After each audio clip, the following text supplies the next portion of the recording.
एक राजा ने अपने 3 मंत्रियों को बुलाया और तीनों को आदेश दिया, ये थैला पकड़ो और बाग में जाओ। बाग में जाके इनके अंदर ना फल भर के लेके आओ। तीनों को अलग अलग थैला दिया गया। अब तीनों गए बाग के अंदर। अब जो पहला मंत्री था वो बहुत ज्यादा ईमानदार था। उसने ना साफ सुथरे फल उस थैले में भर के रख लिए। अब जो दूसरा मंत्री था उसने क्या किया, वो थोड़ा सा कामचोर था।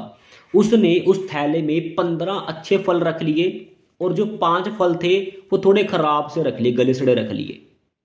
अब जो तीसरा मंत्री था वो ना कामचोर था बहुत ज्यादा और घमंडी भी था। तो सोचा कि यार राजा कौन सा मेरा थैला चेक करने वाला है। तो उसने क्या किया, जल्दबाजी के अंदर ना उस थैले के अंदर पत्थर भर लिए और घास भर ली। तीनों पहुंच गए राजा के पास।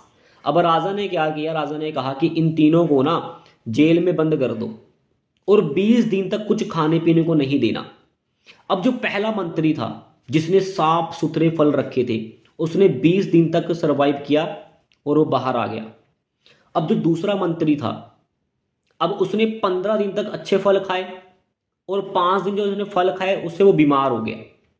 अब जो तीसरा मंत्री था जिसने कुछ भी नहीं भरा था, पत्थरों के बिना, है ना, अब उसने 3 दिन तक सरवाइव किया, उसकी मौत होगी। अब सीखने को क्या मिलता है इस चीज से कि जो हमारी जिंदगी है वो एक बाग है।